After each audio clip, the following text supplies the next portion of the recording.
Welcome back to the Bourbon and BS podcast, F1. This is episode 341, and we have Nate Hale back in the garage. Welcome back, Nate. Thank you. Good to be here. You were missed last week. Was I? Mostly by Spencer. Oh, okay. But no, the audience was asking. That makes Ryan a lot of was asking where you were when I talked to him. Everyone was very, very concerned when they didn't see you on the stage. Yeah, last week was my week to work. Yeah. At my main job, and the 2 weeks prior, or 2 times prior that I'd done that, one I got out at 4, one I got out at 7. So Steve was like, "All right, we'll play it by ear," and it's like, "Hey, 9 o'clock it was. They put me on till close." Perfect. Uh-huh. That worked out great. But it gave you and Spencer time to. Yeah, it was nice having Spencer back in. It'd been months and months, and Yeah. it was nice to catch back up with him, see that everything's going well with his family. Yep. New family member, Leo. So everyone's healthy. So hopefully we'll get him back in the garage with you here, Nate, as well in the near future. We have Jeremy Ellis here from Micallef Cigars. Welcome back. Hey, thanks for the When was the invite. last time you were here? You were just moving out of your old place. Okay. So that's probably like November. Yeah. I mean, We it's had the been, dog door closed. yeah. Yeah, because we didn't do anything Excuse me. from December until what, April? Something like that. Yeah, it was like 3 months. It was probably the release of the red, so October and November. Okay, yeah. So it's been a while. Happy to have you back. You got something Yeah, brand new. we We're going do. to talk about this momentarily here, and see if I even put that in there. I did. Good for me. That's cool. Do want to thank our sponsors, especially you guys out there. You guys can contribute to the show. We appreciate that. It helps us keep it going. It's patreon.com/bourbon and BS podcast. And there's some tiers in there. You can do whatever you'd like. They have the $5, $10, and $25 tiers. But we do appreciate that help. It helps us stream it. As you guys know, everything keeps going up in this world, and these costs are very much the same. So we appreciate that support. We love doing it with you guys. Now we're doing it every other week, typically. The last 2 weeks we're doing it now, but it'll be a 2-week break here between shows. So it won't be next week, but the following. And you can also do Venmo at Bourbon and BS. For a one-time contribution, if you guys want to just throw us a couple bucks, or if you want to buy a bottle kind of virtually through Venmo, that'll help us out buy what you're looking to review with us. And we appreciate all the support. Also, obviously, Tinder Box at Easton in Columbus, Ohio. That's where we're based out of. Tinder Box at Easton does carry Micallef Cigars. Not this one yet, for obvious reasons. Soon to be obvious reasons. They don't know why. Quite a few of the Micallef portfolio, as well as obviously a lot of other options as well. But if you guys are looking to get some Micallef cigars or anything else, and your local brick and mortar does not have them, talk to them about getting them. And if not, definitely you can reach out to Tinder Box at Easton in Columbus, Ohio. Altadis USA, you see a lot of the brands behind us: Monte Cristo, Romeo Julieta, H. Upman, Aging Room, among others. We appreciate the continued support. Nate's still trying to wear that halo from the new LED sign. We appreciate that from David, who we're going to get back on here in the near future as well from Altadis USA. But check out all the great brands and blends. And normally they would do our second cigar of the night, but tonight we've got another Micallef, it looks like. We don't have to. No, we will. Okay. They're okay with it. Okay. BS Cigar Company, the gold and silver. The gold is made by Plasencia. The silver is made by Espinosa. Both available now at Tinder Box at Easton, along with Carfagna's and some other locations as well. So check them out, and hopefully you guys can enjoy those as well. And then last but certainly not least, if you guys want to look the way that Nate looks, you can go to buyjack.com. I was waiting for you to finish that. Like, Seeing if anyone had a reaction. Buyjack.com/bourbon and BS for any of the shirts, the swag, BS Cigar Company swag, the podcast swag like I have on. Pour one more, light up another. We'll figure this out together. Go to buyjack.com/bourbon and BS, and they will ship it directly to you. Any comments, questions, put it on the Facebook feed.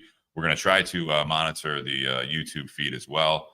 But we appreciate you guys tuning in, and share it, obviously, and tell your friends and family about this show and join the conversation. Jeremy. Yes, sir. Is this out yet? Nope. Comes out September 8th. What comes out September 8th? So the new one in our color series, the green, will come out in the same size as the rest. So Toro and Robusto. We're smoking the Robusto. Yep. It Good is green. Very good green. It is a good green. Like That's a nice emerald. green. Yes. That is an emerald green. The boxes look great. it reminds me of high school. What was high school? My school colors were green and gold. Oh, well, there you go. So. Oh, there you go. Mine was purple and gold. No which one was cares my about last Notre one. Dame. I know, but it's Nobody their cares. colors. It's their colors. Well, this is. I feel like they're more blue and gold. Yeah, but when it's special. Join a conference. Sorry. Go on, Jeremy. the green comes out in September. It's number 5 in our color series. So we started with the Micallef Black, Black, and then it was the, blue, and then the Red. and then it was the Purple. And now and so green. this one is kind of unique from all the rest of them. Okay. This is so when we did the bold series that we Yeah. discontinued, the most popular one from what I heard, because I wasn't around then, but Mhm. was the Monofina. Mhm. I would say that's I accurate. remember that one. Yeah. And so when we did the color series, we're like, we should probably come back with a Monofina. We knew that Monofina is kind of it doesn't hit everyone's palate. And so we weren't sure how. As a rapper, Yes. okay. But what they did with this is it's a Brazilian Monofina wrapper, Mhm. but it's over San Andreas Negro. You guys have been using a lot of different San Andreas We have. tobaccos. And then Nicaraguan filler. Well, I remember before we went live and lit up, like I was just smelling the cigar, like just that wrapper, and smells amazing. I made that comment, like, "Oh my gosh, that cigar smells absolutely fantastic." And Jeremy goes, "Yeah, it's Monofina." I'm Yeah. like, "Oh." Well, 'Cause I do the remember cold that. draw is very like kind of raisin or dried fruit. Yeah. But yeah, it's so far we've sampled it. It'll start hitting shelves after September 8th, but the reviews of it so far have been very good. Okay. So good reception so far. Again, good green. I mean, it is something that when you guys are naming it by the colors, and the boxes don't even say it on there, right? Nothing is branded as far as the word of the color. If I'm Just the boxes are the so color. the box and the bands, right? On the QR code on the wrapper. Okay. But as far as That's like it. the actual artwork, Yeah. there's nothing there. Yeah. So this is you mentioned the bold series that was actually made. This is again before you were with Micallef, but the bold series was the one series that when Micallef was really kicking off, you had what was the family that the Gomez Sanchez family. So a lot of that was coming out of them, and then you had these kind of everyday price stuff coming out of General's factories. Yeah. So General Cigars, Yeah. you guys had employed them to make that series. They were popular, but I know that then what happened? What was the transition there with Al Micallef? So the biggest transition is that we back in 2020 invested in our own fields so that we could start. We put a lot of money into tobacco that we would start to grow, that we would start to process, and a lot of that tobacco is now what we have in the color series. Okay. So, And well, it was, maybe it was 3 rolling years ago. too. Yeah. The Gomez Sanchez family, their construction is one of the Yeah. best. So this is back with the Gomez Sanchez Yeah. Yep. family and what you guys are doing with that. It does say that on the side of the band. Yeah. Okay. So, I just think it's a point that people that come in asking from a couple years back, a few years If back, they remember, they the might Bold think it's series, coming out. this is kind of where, and you guys kept the pricing very similar, if not better, given a little bit of the inflation going on. Yeah. With the prices. Yeah. that was one of the things that they wanted to guarantee is to come back with a series that was going to be economical, but wasn't going to was still going to be a quality smoke. Yeah. So Is the what do you call the series? Color series? Yeah. So the color series, how does it compare to like the Herencias and the Leyendas and the other, different portfolio options that you guys have as far as like, is it really, because from what I'm seeing from our viewpoint is that outselling everything else, but I don't know what it is as far as, nationwide, internationally, but I know at Tinder Box at Easton, for example, this series is selling very, very well. Yeah. And part of it is the quality and the compare, the quality to the price point, obviously. Yeah, a lot of it has to do with price point, but I also think so. The way we do our blending now is that we have a team at our corporate office that has picked certain tobaccos. We brought more tobaccos to the table that the Gomez Sanchez family didn't used to use. Right. So when Al and the Gomez Sanchez family came together, what we had was their legacy line, which is the Leander, the Herencias, the Migdalias. And then we had to wait until we could bring some new cigars to the table. And so we started bringing new tobacco to the table. And we have a team that's kind of directing, hey, use this. And then the Gomez Sanchez family with their craft would bring it to life. They would try it, tweak it, and do that until they have the final product. So I think under the direction of the Micallef team, these cigars are just coming out. Everyone is. Who's blending these? So the best way to explain it is that we have a team. So Dan, Al, Amanda, we have a team at the our corporate office that kind of directs it. They pick the tobaccos and say, hey, we would like to try this. And then the Gomez Sanchez family would take it, build it, send it over. They would try it and then go that route. So it's a team. Okay. Team of people doing it. Nate, what are you thinking about this? Oh, I think it's delicious. Okay. Very smooth. It's got a lot of flavor on the palate. The retro is very smooth as well. There's just a real soft kind of baking spice to it. Like not that real vibrant pepper that sometimes you get. It's just kind of soft on there.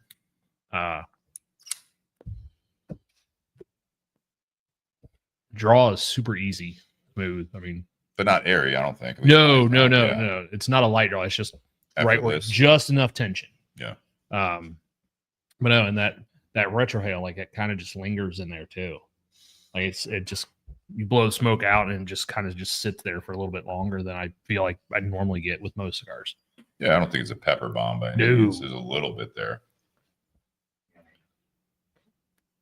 Jake says it's yummy for those that didn't hear that.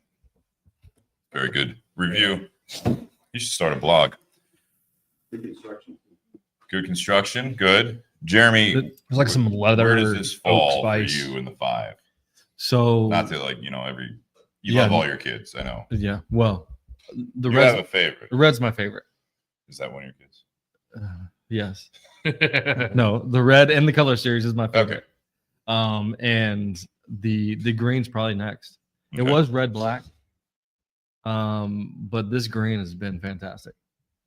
And now I haven't been able to smoke a lot of them because obviously we're just sampling them out now. And absolutely, yeah. I try to sample them and not smoke them, but it's been very hard. Mm-hmm.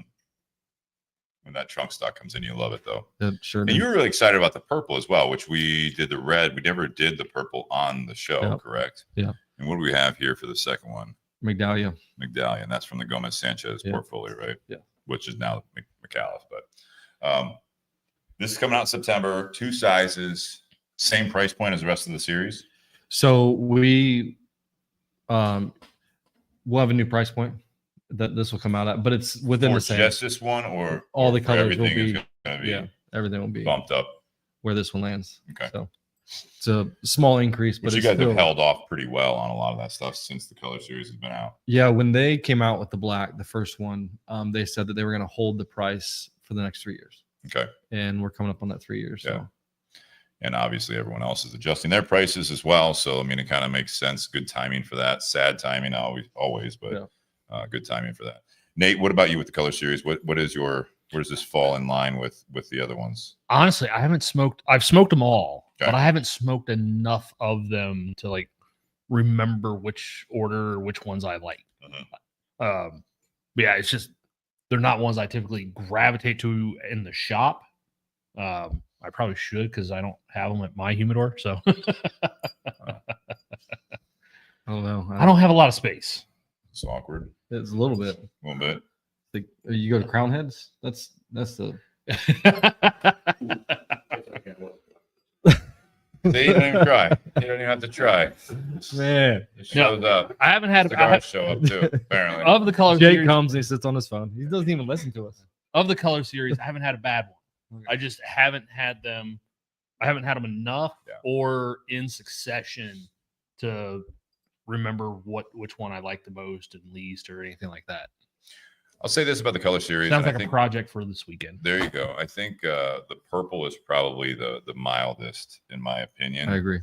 But it's not a mild cigar. The one thing that I like, if you guys haven't had any of the Micallef, the new ones here, as far as the color series, it wasn't your typical where you come out with a line and you say, okay, The black is the Maduro. That's the San Andres, whatever you call it, Negra or whatever. San Andres Maduro. Maduro. And so you have that be your Maduro. And then, okay, you brought out was the blue next? Yeah, which is San Andres Sumatra. Right. So now you have a Sumatra, but you're not calling it these things. There's no like Connecticut. There's no sun grown or even Sumatra. You're just basically, this is what it is. And if you guys want to research it, then it's out there as far as what it is. You have some unique takes on some of the San Andres, in my opinion, that a lot of companies aren't using as far as like the Claro. And this is, what's the binder? San Andres Negra. So I mean, like you're using stuff that I think other companies might be using, but they're not necessarily as transparent. Yeah. Well, one of the things that we realized with our legacy line from the Gomez Sanchez family is no one could remember Herencia. They would smoke a Herencia and be like, man, it's kind of good. Go back into a shop, couldn't remember the name. And so when we did this color series, we're like, we want to make it as easy as we can. Smart. And it's done well. Well, and you've done the uniform branding as well, right? Yeah. And then you've kind of got a little bit more dressed up on the Migdalia here. Is there significance? Because a lot of the other ones have the blue, right? Yeah. So the Legacy series is that band is across the board, and then there's a secondary that has the name on it. So, and it really wasn't enough to pull people in. Yeah. Because someone will smoke a Herencia or smoke the Migdalia, and the only difference is that secondary band. Yeah, if you take off the secondary, by the time you're like done with, you're like, I really like that. And you don't know what it was. Makes sense. No, I like the differentiating parts of the branding there. Yep. September 8th. Look forward at your local shops. That's right. Maybe not Carfagna's, obviously, but anywhere else. You guys are in Carfagna? No. Micallef isn't. No, I know. VS is, yeah. Oh, that's awesome. Well, it's pretty easy to get in there. Is it? Yeah. Welcome back, Nate. All right. What do you want to talk about, Nate? No, I do feel like ambushed. It's all in good fun. I do think the construction of all the cigars are, I think, fantastic. I smoke a lot of cigars driving. Yeah. And it's the one thing that I've liked about the Micallefs, that they just don't fall apart. Yeah. Driving especially, you don't want the ash falling down and hitting your interior or your clothes, obviously, because that has happened. It's heartbreaking. Along with the Micallef Green, we'll come back to that. We are drinking something newer, correct, Nate? I mean, this is a somewhat newer addition to the portfolio, or no? Yes, it's less. It's been out for less than a year. Okay, so we've got Angel's Envy Triple Oak in your classic Angel's Envy bottle, if you will, at this point, right? I mean, you've got fairly unique bottle, and you have the angel wings on the back. New colors on this one. So you've kind of got, was it like a nice blue on there? That's a very nice blue. Very nice blue, very nice green. We've got good colors tonight. Yes, we do. And the cask type is triple oak. Not a whole lot of information except for what I'll let you go over, Nate. If do you need this, or you got it? Hungarian, Chinkapin, and French oak. Nailed it. So Angel's Envy obviously was big on being one of the first mainstream ones to do finishing, correct? Yeah, they were really the first bourbon producer out there to be successful with finishing in a secondary cask. It's something that Lincoln Henderson had wanted to do when he was still at Brown-Forman. But you had a lot of purists that were like, no, if you finish it in something, it's not bourbon, even though. And they use port. Yes, they use port barrels. They had a relationship with a family that produced port in Portugal, and so they would import those barrels, and then they would finish their regular bourbon in those barrels. Usually 4 to 6 months was the finishing time, and that one came out at 86.6 proof.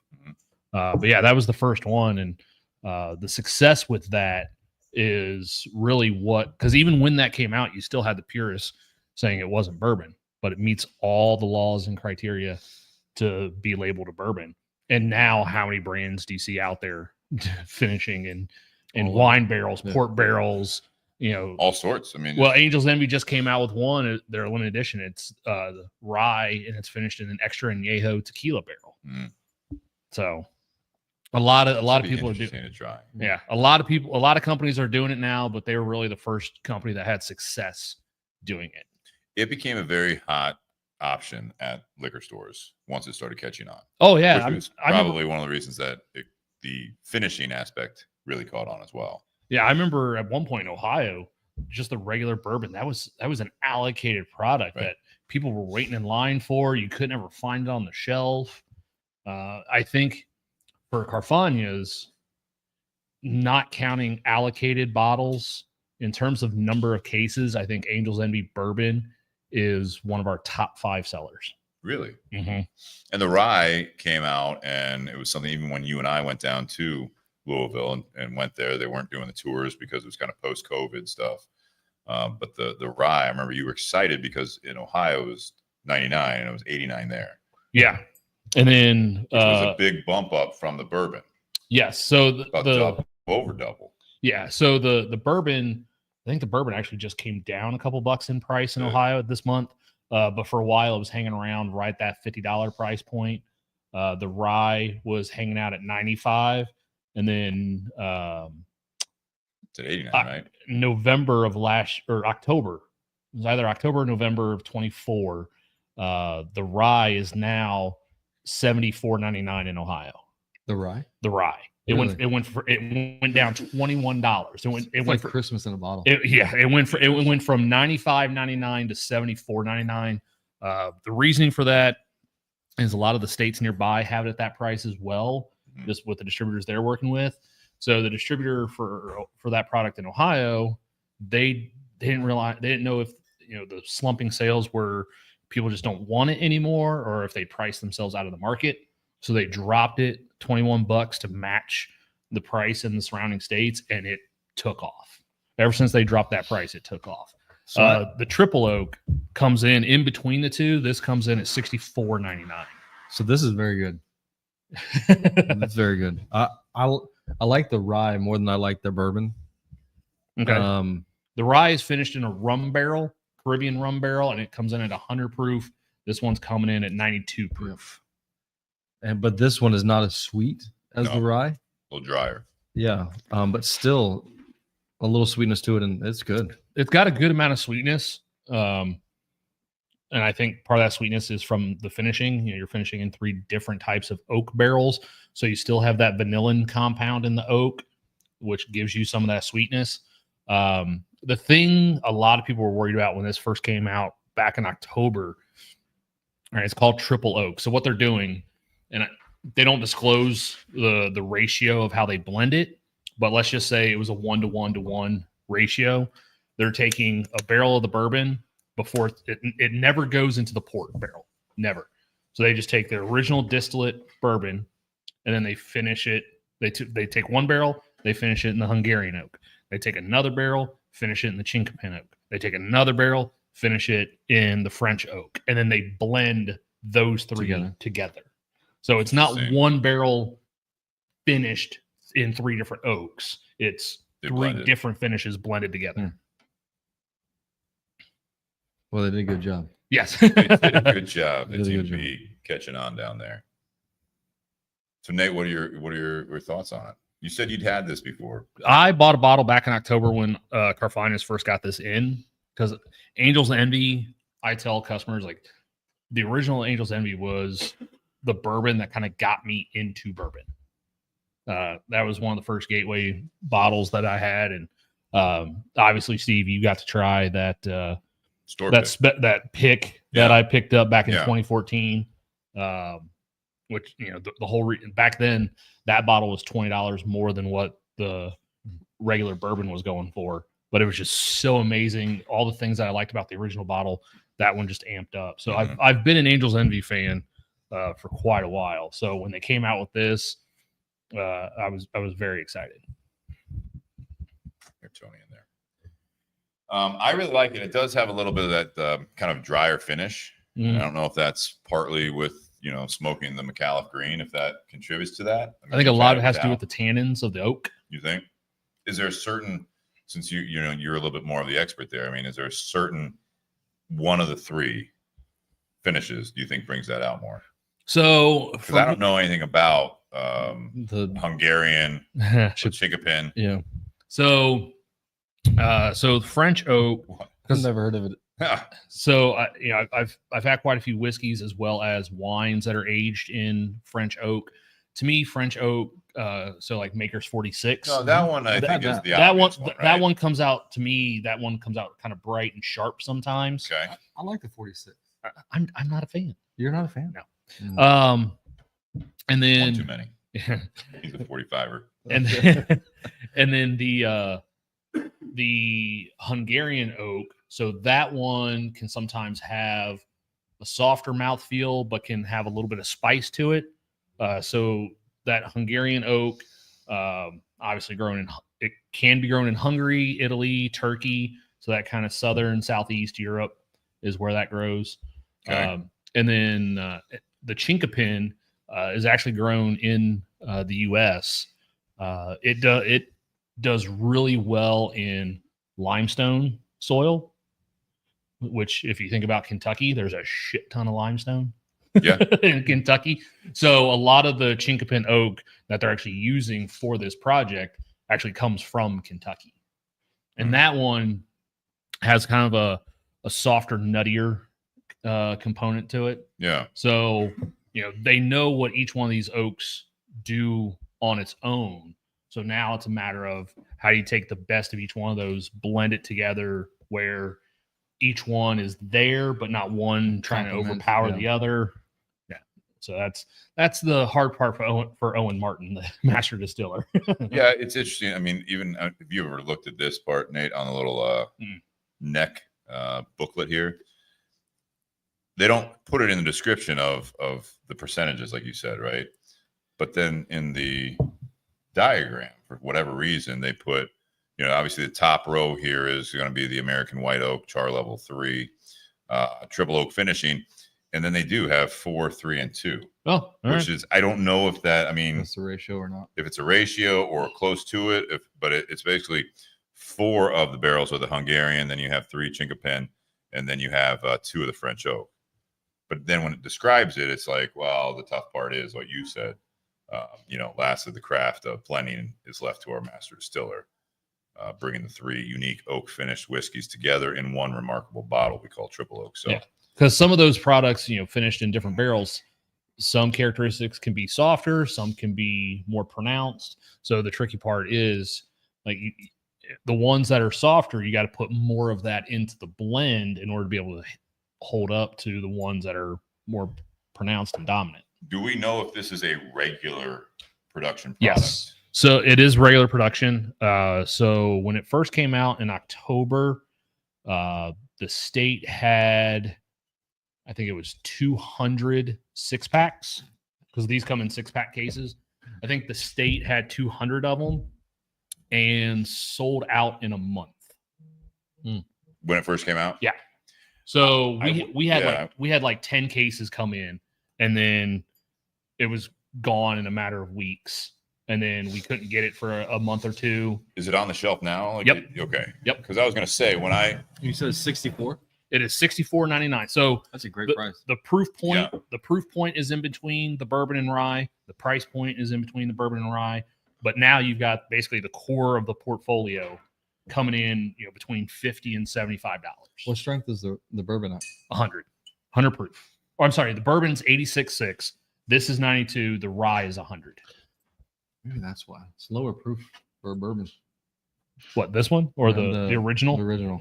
So the original one, it's an easy drinker, man. it's very easy drinking. That port finish, it's on the sweeter side. We actually featured that a few years ago with a gentleman that used to work for Cigars International, and we had the CAO Columbia, because we're like, all right, this is a really light, easy drinking whiskey. We need to do a light cigar, and that whiskey still overpowered that cigar. How do you think this pairs with the cigar? I actually, I'm enjoying it. It's interesting. I just took a sip of my second pour here, and it's not quite as dry. But I think it's not conflicting, but I think there's a little bit of that drier finish because of the cigar. because I hadn't been puffing on the cigar as much, and I took another sip of that as you guys were talking, and it's now I'm going to go back to the cigar and back and forth. But the whiskey on its own is not. It's a little sweeter than my first few sips of it. Yeah, I with this cigar, I probably would have one that's not as sweet. So whiskey's not as sweet. Yeah. From the portfolio, would you? I mean, everyone always asks us that same thing. Like, so from your portfolio, black and red, I would was have gonna say the something red. sweet. gonna say the red. bottle. Yeah, the black and red definitely is sweet. The blue and purple, if you like Scotch, I think they pair well with Scotch. One from Angels Envy portfolio to go with this particular cigar, the Micallef Green, I would probably say you might be better off if you can get your hands on one of the single barrels, because the single barrel, those are going to come in at like 110 proof, but they never go into that port barrel. So they're not going to be as That's sweet. So that might help this one a little bit. I do think going from cigar to whiskey on this one, the dryness of the cigar actually enhances the sweetness of the whiskey. And again, like when this first came out, the big concern people had is it was going to taste oaky. They thought it was going to just be an oak bomb on the palate, and it's not. It does have a good amount of sweetness, but again, that's because of you got all that vanilla and all those barrels that they're finishing in. So go ahead. I'm still sharing over here. I think it's one of those things where there might be a better cigar in the Micallef portfolio to go with this. There might be something better in Angels Envy portfolio. Yeah. Although the that rye it's not finished in the Caribbean rum barrels. It's finished in those extra añejo barrels. That might go well with this because it also comes in a green box. But perfect. Yeah, green box tastes better. It's 104.2 proof. I just didn't feel like spending $250 on one. So typically, if I drink something that's under 90 proof, I get a headache faster. Really? Yeah. So, like, if I drank any of the drinking faster, you think, or I don't more know. of it? Maybe it's more of it. Okay. But anytime I drink Basil Hayden, I will get a headache after a few pours in. Well, it'd be interesting to see the ones that are giving you headaches also what the mash bills are. Yeah. Because I think that sometimes I know weeded selections will sometimes make me not feel great. Really? Yeah. Just Weller Green. Well, especially Weller Green, but some of the other ones too. Weller Green would pair well with the green. Does the color? Yeah. Oh, very creative. Like That's a stretch there. No one's going to listen to your pairing at this point. So Based on color. it's got blue on the bottle and green on the cigar. So, I mean, it's okay. Just but not keep great. things simple. Could have been better if they would have picked green. Should have done the rye. Any thoughts from the audience? Does anyone want to participate tonight? Oh, there's Sean. Go. Oh, you have a crowd mic. Yes, we do. We only let me use it a very small amount. That was enough. Okay, I'll see you later. Thanks for coming tonight. No, I do enjoy the cigar. It's very good. It's like I said, it's smooth. I love the retrohale. And you had mentioned earlier, Nate, about if you take a sip or you take the hit of the cigar and then drink it, it's sweeter. But if you do the opposite, I think it's better. Mm-hmm. You take a sip and then hit the cigar and do a retrohale. I'm with you, man. It brings out a different flavor profile together, and I think that it almost kind of like takes the sweetness down a little bit by doing the sip of the bourbon and the cigar. So yeah, I'm enjoying both. I've never had this particular brand of it or style of Angels Envy, so it is good. It's one of those too, like you said, it's easy to drink. And it's like dangerously easy to drink. Well, there's no sure. So yeah. Anyway, excellent cigar. Thank you. Nice. Everyone else cool? Cool. They're all, lining up behind Sean. I saw that. I do think I do think with the regular bourbon and the triple oak, the different finishes that they're using I think they deceive people on the mash bill because neither one of these taste like there's 18% rye in the mash bill. Like that rye spice in the regular bourbon and this isn't all that prevalent that you would expect. You think that's due to the finishing? I do. Yeah, I would imagine. We did have a question, even though he doesn't want to get up and he's here, but we'll put it up on the screen here. You post it. There's a microphone right there. There he is. He's shy. Is there a big taste difference between the green, so Micallef Green, Toro, and Robusto? They're the same ring gauge, aren't they? Same ring gauge and shorter. So yeah, there's not Five. much. So a 550 and a 650. Yep. Okay. 52. 52. Okay. And like what, $1 difference MSRP? Yeah. So Yep. So it is literally just buying a little bit longer smoke, would you say? Or to his point? I think that's how they built it out, is if you want a longer smoke as opposed to a shorter smoke. Mm-hmm. I think like in the black, I can tell a little difference. I feel like the Robusto was a little stronger than the Toro. Why that is, it's the same ring gauge, it's the same blend. I think just from the length of it, when you have that extra inch on there, you're going to have a little bit, and this is not the fun part to talk about, but you'll have a little bit like more of that buildup, that tar buildup as you're, as it's heating up and everything like that, especially as it cools down, heats back up with every draw.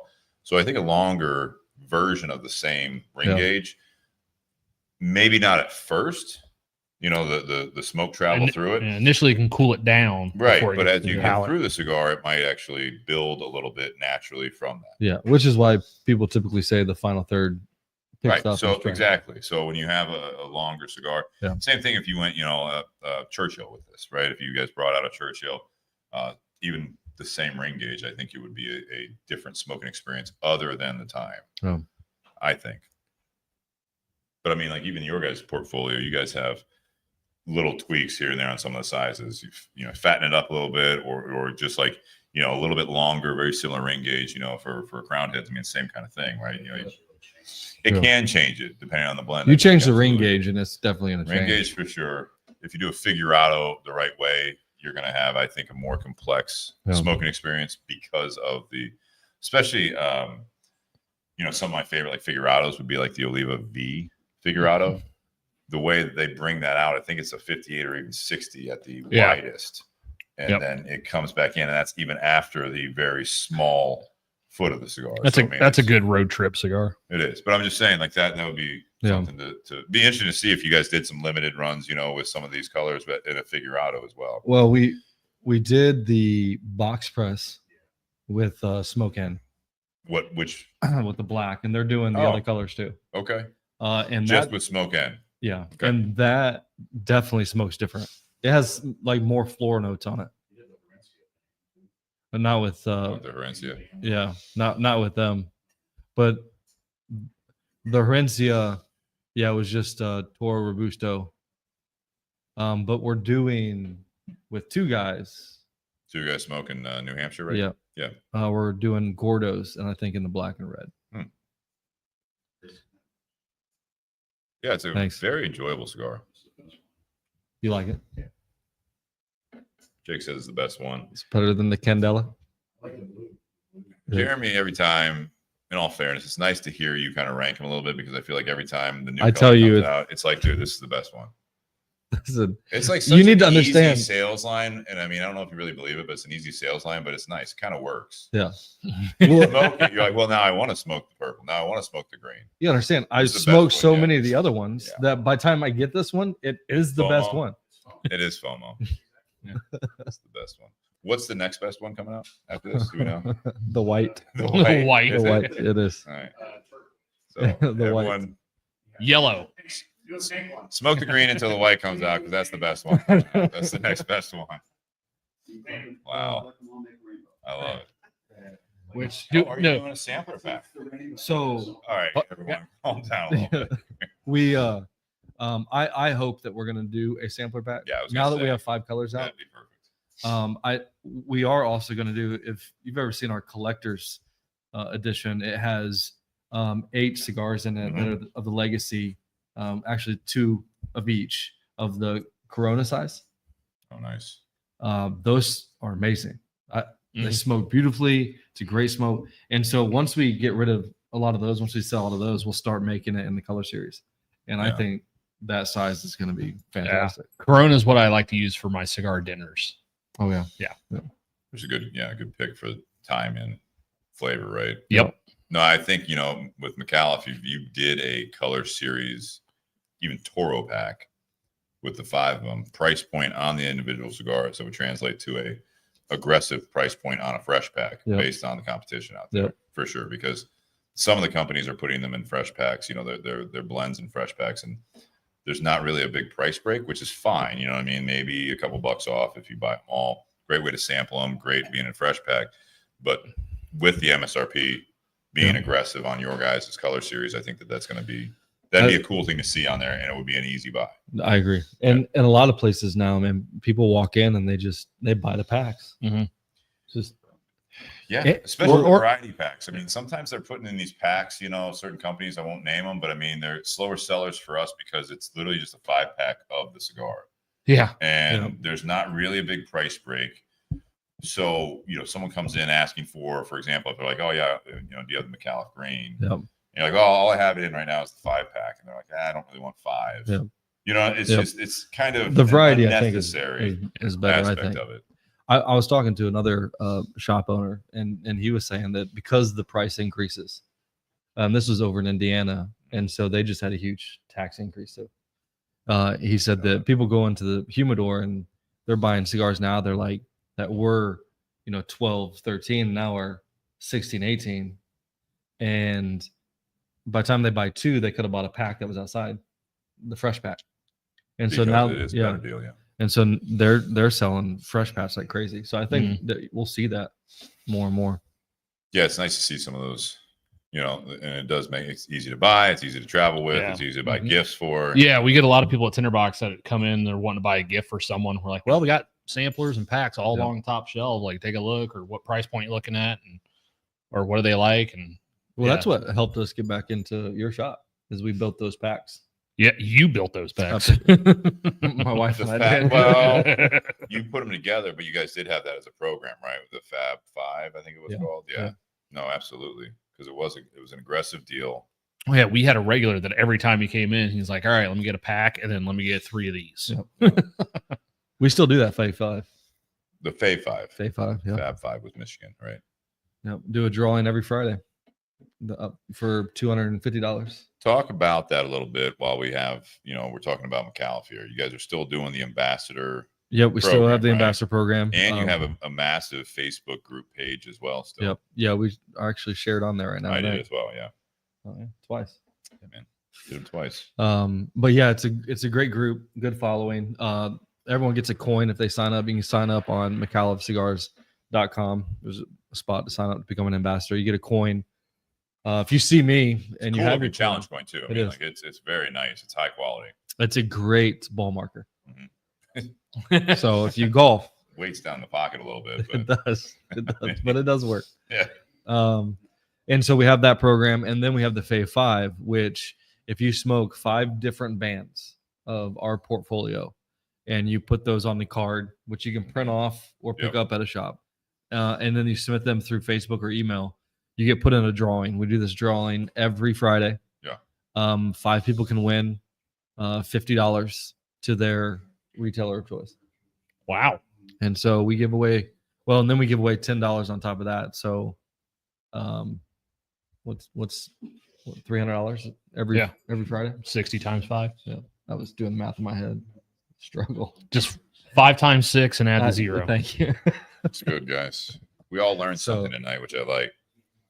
Mostly the math. Yeah, math is not. It's hard, man. Yeah. It's hard. It's not easy. That was our way of putting money back into brick and mortars, and our way for advertisement as well, because we would rather put money back into Jake. We'd rather put that money back into brick and mortars than to just do your traditional advertising. Yeah. No, it's nice. I did want to also point out the inside, if you want to explain the inside of these bands here, which is nice. Yeah. Just to give a little bit more information on Micallef, obviously. Yeah. On every band on the inside, we have a handshake with 2 families, 1 legacy. Mm-hmm. And so when Al Micallef went into partnership with the Gomez Sanchez family, there's 2 families coming together. So Do a little cleanup on aisle 5 here. Use that little trash can right there, Sean. yeah, the Gomez Sanchez family wanted to get their cigars in the United States. Long story short, because I think I shared the story last time, but they ran into Al. Al kind of helped them out some. And then Al loved their cigars. And so they're like, hey, let's go into business. So that's how that worked. No, and it's worked out really well, obviously, for both parties, which is nice to see. And you did, you went on to it. I like the full circle here as far as with the bands, the name of Micallef, but then even if it's, I think Nate, you said that it does. Yeah, it mentions now Gomez Sanchez on a lot of this stuff too. So I mean, it's kind of all over it, a little subtle, but I mean, I actually haven't seen a whole lot of different bands anymore. I know AJ Fernandez was doing it at some point with the inside when you take the band off. Yeah, it does actually. For those, it's pretty obvious, right? But if you don't think about it, it costs the printer to print on both sides of that. Not only the embossment and everything else that you're doing with the die cast usually on these things, they print it off, but to go back through and double print it is an extra step that is subtle in the execution of it. But as far as the thought and the process of it, it does add to the time and the cost to it, which again, doesn't always, people don't think about that. They think about the cost of, cigar bands, and depending on where you're getting them made, every little part gets transferred to the customer. It's always interesting to me that you do a volume of them and you keep the cost down. But then if you go to certain band printers, like I know like the Opus X is a prime example. I know other companies are using that, but when that first came out, it was a company in Europe that was basically what I heard at the time. This is years ago. I mean, it was about, I want to say like 20 cents a band.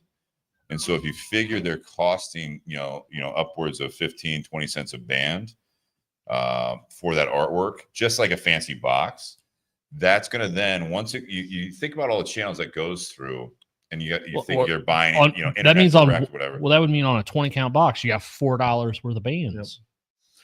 So what I'm saying is that, so 20 cents, simple math here, then that's their costs. So that they don't want to lose that, probably make a little money on that. But then you add in that's in the wholesale price. Then all of a sudden that 20, that's 50 cents a cigar. Add your OTP. Ballpark. Yeah, add your OTP. Well, and then add your and then you add a percentage Easton. of that. So I mean, it's just cool to see that, again, on a more budget friendly, I call the color series, that you have the intricacies of what goes into it. That you're still able to keep the cost down, which I think is a value that is overlooked by a lot of consumers. Yeah, and that was when we came up with the boxes.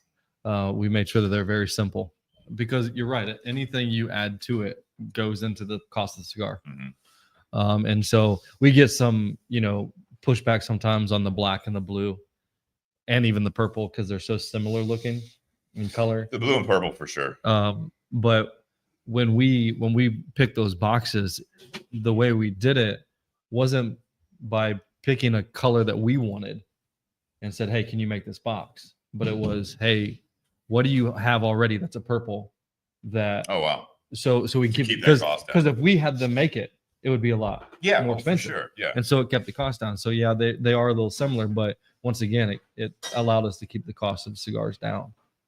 But that was the other thing. The Gomez Sanchez family still, this is the way Dan said it, which I really appreciated, that Dan, Al, Amanda, and the team at Micallef are kind of directing on the material, blends, what tobacco to use. But the Gomez Sanchez family, with their craft and skill, are kind of the actors bringing it to life. Yeah. And so the partnership is working very well. I mean, clearly, you guys are constantly growing, it seems like. This is a part of part one here. And again, please, any comments, questions, or anything like that, please put it on the feed here. But this is where we do the rating. So tonight we've got the Micallef Green, we've got the Angels Envy Triple Oak, So we do 10 is the best. So it's an out of 10 rating. We do 3 of them. It's going to be whiskey, cigar on the pairing. I will play the nose game. Who wants to go first? Jeremy, that's you. Oh, I was doing that because I'll go first. Oh, Nate, go ahead. I'll, Usually you do that. I'll make not go first. I'll make it easy. I'll go first. All right, Nate, go ahead. Hi, volunteers tribute. So on the whiskey, I do like this bottle. I do like the stuff Angel's Envy puts out. So, like I said, when this came into Ohio back in October of 24, I got very excited. I bought a bottle of it. I drank it. I shared it with a couple people. It's been very successful, I feel, for their portfolio. I'll give the bottle an 8. Okay, nice. I really do like this one. I think I might actually, as time's gone on, I might actually like this one a little bit more than the original bourbon, because the bourbon at 86.6 and that port barrel finish, it comes across real light and a little on the sweeter side. This one, that oak comes through a little bit more, still has some sweetness to it. But I think it's a better product than the original bourbon. So I give that an 8. Cigar, I'll give the cigar an 8 as well. It's a really good smoke. Like I said beforehand, before lighting it, just smelling that wrapper. I couldn't wait to light it up because that Modafina wrapper has such a great smell to it. Yeah, the construction, as you know, for what this costs on a shelf, like getting a cigar with this much flavor and this good of a construction, like it's a really good bang for buck stick. Absolutely. How about the pairing? Pairing, I think it depends on what you like. If you like something that is on the sweeter side, you'll like this pairing going from cigar to whiskey. If you don't want something that's sweet, if you like that sweetness to it, you're probably going to give this pairing, somewhere in that 8.5. Okay. If you don't like that, you might be like in that 7 for the pairing. So I think it depends on where you are as a person. But I mean, going whiskey to cigar, I think kind of takes away from the cigar a little bit. And then cigar to whiskey brings out more of the sweetness of the whiskey. So, for that, I'll just split the difference, do 7.5 on the pairing. Okay. Jeremy, how about you? So when I first had Angel's Envy Rye, this is one of my favorite ryes I've ever had. Mm-hmm. And I drank so much of that rye. But it started to get too sweet, because it is a very sweet The rye. Yeah, the rye. And so I loved it though, and still drink it. But I didn't like the original bourbon. Okay. But this is fantastic. It's sweet, but it's not too sweet. So I'd give it an 8 as well. I do want to add to that. So when they finish in those Caribbean rum barrels for the rye, they reuse those barrels over and over until they basically fall apart. If you get an early run through those barrels, you get more of that rum sweetness coming out. If you get a later run, you'll start to get a little bit more of those baking spices, or as Jeremy said, Christmas in a glass. That's what it is. So I agree. I've had everywhere on both sides of that. I've had it where it's pancake syrup. I've had it where it's Christmas in a glass. So it really just depends batch to batch where you're getting that rum barrel at. Yeah. Cigar, I'm gonna give a 9. Okay. Best one yet, right? It's the best one yet. So, Second best. Well, yeah. Red is still my favorite, but it is. Construction is great. That Modafina and the Negro go very well together. Pairing. I like the pairing from the cigar to the whiskey. I don't like it the other way. Really? So that's 2 votes for that, right? Yeah. So I'd give it a 7. Okay.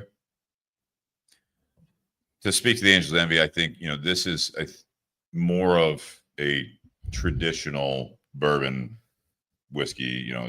Because of the oak.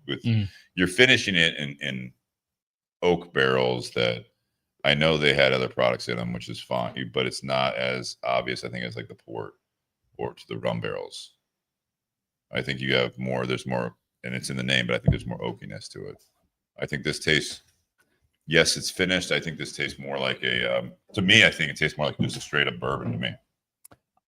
I think because of how pronounced the different profiles of those oaks are, they may be finishing them in virgin oak barrels. Like they may not have been like Chinkapin Hungarian or French oak barrels that were used for something else. Yeah, I guess they don't really disclose that, right? They don't. So I mean, but that's like, But if they were if they were initially aged wine in them, then I think you'd be getting get a lot more of that wine profile to it. Yeah, it doesn't say either way on this, which is interesting. But it could be that might be the reason. You know, maybe that's why it's a little bit more traditional to me. So I'm going to give this, and again, I'm trying not to compare it to some of the other Angel's Envy products that I've had, but I'll give it an 8 as well. The cigar, 8. I mean, it's a good cigar. I mean, it's again trying to take price out of it. It's hard to do that when you guys price it the way you do. You're below average price, so that is an aspect in the rating to me. It's going to be what's that? It's going to be around, I think, 9 to 10, right? Yeah. Yes. Because you haven't disclosed that yet. We have to retailers. Okay. So But I don't know. yeah. So this was at one point. This is the other color series is 7 and 8. Yeah. So yeah. MSRP. So I'm expecting, about a bump of $1 or so, give or take. Yes. Give or take. Be vague there. So, but yeah. So the cigar, 8. The pairing, I'm the opposite. I think Sean, you were kind of the same way. You guys liked which way? Cigar to whiskey. Cigar to whiskey. I kind of like the whiskey to cigar more. So this is, I think Sean said that when he was on the microphone earlier. I'm more in that boat for that. So I'll give the pairing kind of with you guys. It's not the same going either way there. So 7.5. I think we're kind of all in the same ballpark on these selections there. So definitely check it out. The Angel's Envy Triple Oak is available. I don't know. Yes, Nate. I do want to add before we finish part 1, August 30th, which is a Saturday, our local Angel's Envy rep, AJ, who I'm doing the Angel's Envy and cigar dinner with tomorrow night, he is going to be at Carfagna's starting at 1:00 doing barrel or bottle engraving. Nice. So you come in, you buy a bottle, any of the bottles of Angel's Envy, and he laser engraves them for free. Nice. There you go. So if you're in the area, definitely stop by Carfagna's on August 30th, right? Now, the second cigar we have will pair fantastic with it. Well, we have half a bottle, a little over based on the shape of the bottle. So you're about 62%, I think we got left in there. So that's 4 fingers. If you're doing Brad Grimsley fingers, it's 2. I'm glad that microphone's far away. But and muted. Yeah. So guys, happy Whiskey Wednesday to part 1. You guys are going to roll straight through to part 2 here. And cheers on that one to everyone out there, guys. Cheers.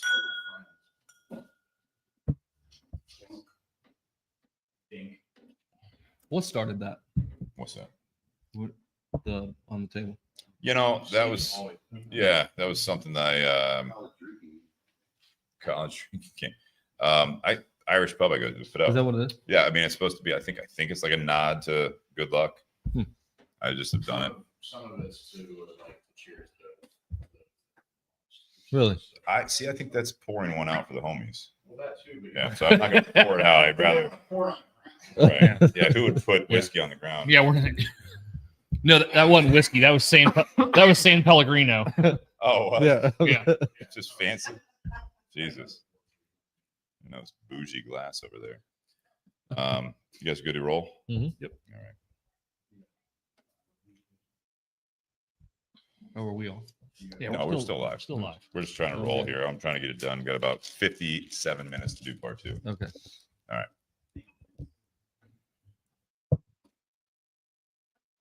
Welcome back to the Bourbon BS podcast, everyone. This is episode 341, part 2. We are still joined by Jeremy Ellis from Micallef Cigars here.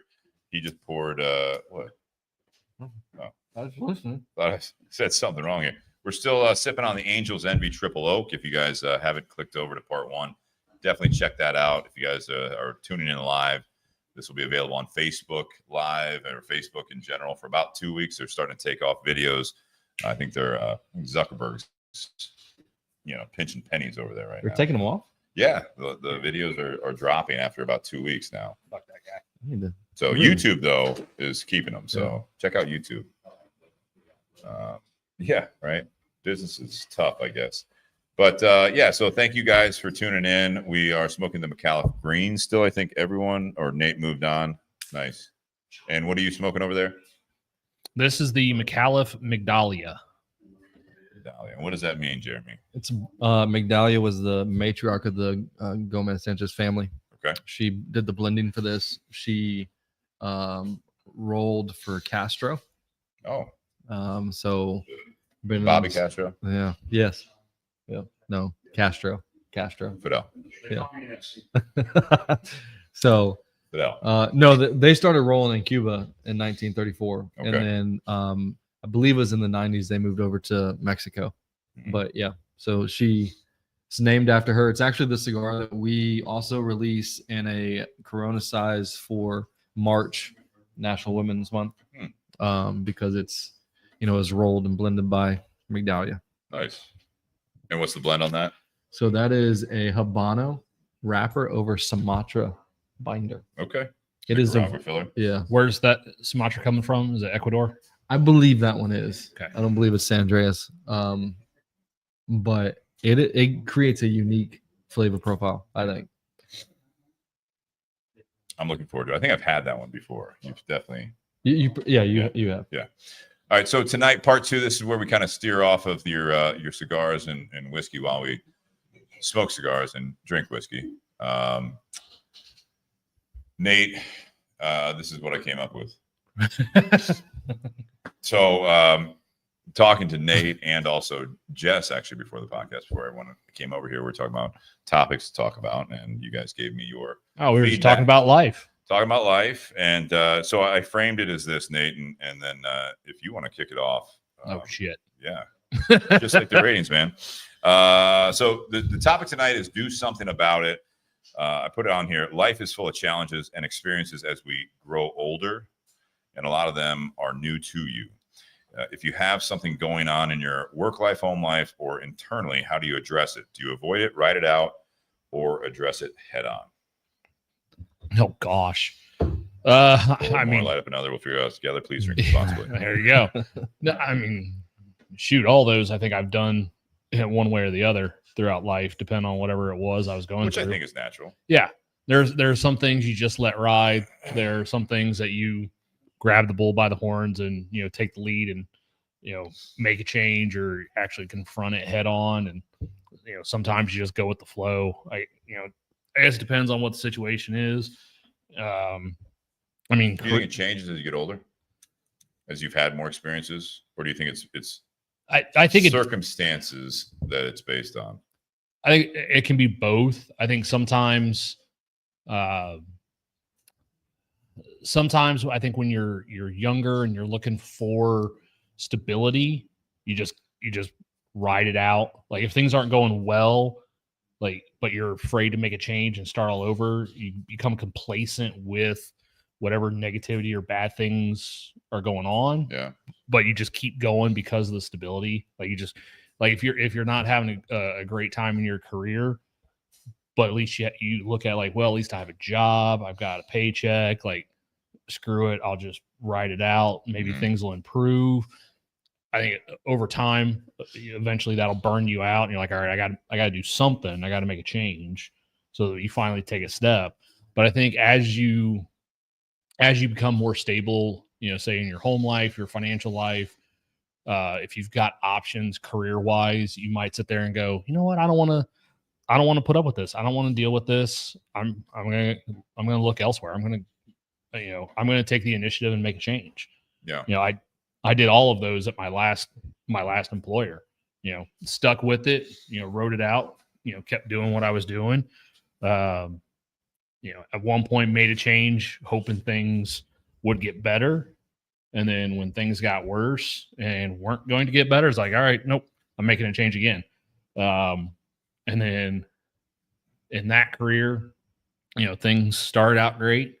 And then, there were some bumps in the road, some headaches, but I knew from what the timeline was, I knew there were going to be changes down the road. So I just waited that out. Whatever that issue was I had at work, I knew it wasn't going to last forever. And, I was hoping things were going to be better on the other side of it. So, I just sat there and just wrote it out. What's the difference, Jeremy, of avoiding it and writing it out? And avoiding it's never beneficial because you can avoid it for a while, but it'll eventually, it's like, holding a beach ball under the water. Eventually, tough, man. Eventually, beach ball wins. Unless you deflate it. You could do that if you have a knife with you, and you can just say. But yeah, I mean that's, and then the more I think you avoid things, the more collateral damage on the other side of it. So what's the difference between that and writing it out? I think there is a difference there. I think Nate, yeah, but I think writing it out has two different kind of writing it out as in. Go ahead. Oh, just more things falling. It's worse than Kyle. Yeah. I mean, I don't think you want to write it out as if you are a doormat, but writing it out as in dealing with it head on, I think is important. I think writing it out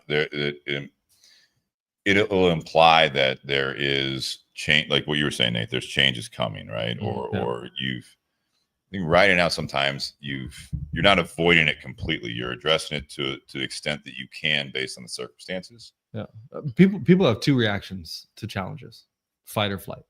It's good. That's we all have them. Right. Some people fight and then flight.